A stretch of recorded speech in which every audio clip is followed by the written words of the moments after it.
The human body reacts to stress in much the same way as animals' bodies do. It instantly mobilizes to either flee or fight. Life for a zebra in the African savanna is much simpler than for a human living in a big city. However, the zebra faces mortal danger far more frequently. Whether it's grazing, heading to a waterhole, or resting, the zebra must always be alert, ready to spring into action and run if a predator, like a lion, suddenly appears nearby. In such situations, the zebra experiences severe stress. The lion is a stressor for the zebra, an external factor that disrupts the animal's homeostatic balance, where all key physiological indicators, oxygen levels in the blood, temperature, acidity levels, and more, are stabilized. However, once the chase is over, the zebra stops reacting to stress, assuming it managed to escape. The animal's body immediately returns to balance, to its default settings. Similarly, the human body reacts to stress in much the same way. But for most of us, we don't have to run from predators every day. We face different kinds of challenges, psychological and social ones. We worry about upcoming tax payments and our relationships with family and friends. We fear the risk of developing various diseases and countless other things. All these worries and anxieties are a source of constant psychological pressure.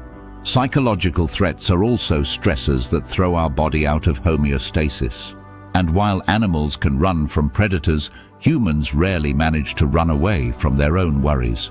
Anxiety can follow us for a long time, and all the while, our bodies will experience an acute stress response, trying but failing to return to a homeostatic state. The primary function of this defense mechanism is to flood the muscles with energy needed for fight or flight. The body starts actively producing glucose, fats, and bad cholesterol. At the same time, breathing and heart rate increase. Blood pressure rises. The body intensively supplies the blood with oxygen and nutrients. The continuous mobilization of large energy reserves leads to their depletion, manifesting as chronic fatigue. Since the immune system also shuts down in response to stressors, chronic stress leaves the body vulnerable to various diseases, including infections. Hormones and the stress response. Our autonomic nervous system is composed of two parts. One is the sympathetic nervous system. The nerves associated with it originate in the brain and stretch through the spinal cord to all parts of the body. It becomes activated in stressful situations. The other part of the autonomic system, the parasympathetic nervous system, is responsible for calm, relaxed activities. This includes everything except fleeing, fighting, being startled, and sex. During stress, it is of course inactive. These two systems can be compared to the gas pedal and brakes. The brain decides which pedal to press. Under stress, the brain activates the production of hormones: adrenaline, noradrenaline, glucocorticoids, steroid hormones, glucagon, a hormone of the pancreas, testosterone, estrogen, and progesterone.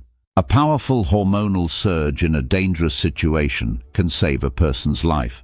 However, the continuous release of such strong hormones over a long period can cause immense damage to the body, potentially even destroying parts of the brain.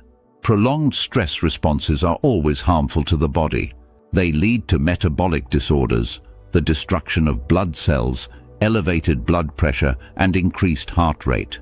Chronic stress can cause memory deterioration, sleep disturbances, and accelerated aging. There is an increased risk of gastrointestinal issues, including stomach ulcers. Each time our blood pressure rises, whether due to seeing a mess in the child's room or getting stuck in traffic on the way to an important meeting, we increase our chances of developing cardiovascular diseases.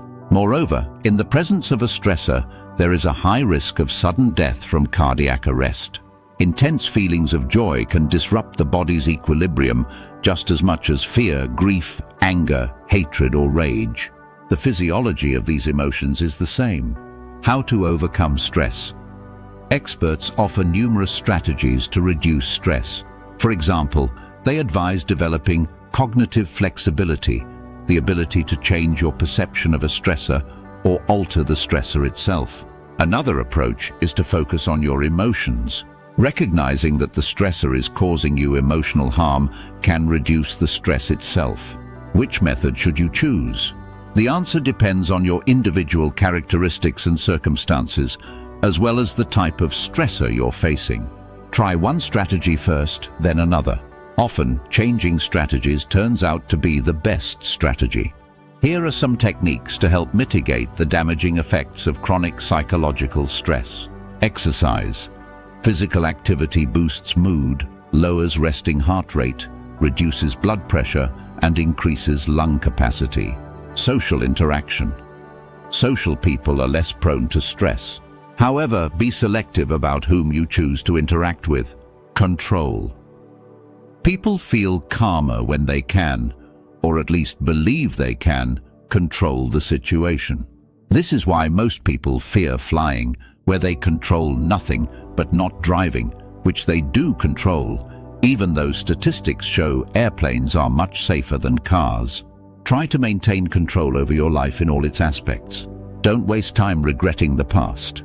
And don't try to control what might happen in the future, as it's beyond your control. Predictability. Knowing exactly when an event will happen makes people feel more comfortable.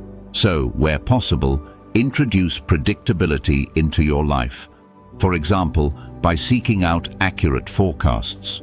However, in some cases, knowing what's coming can also become a source of stress. Meditation.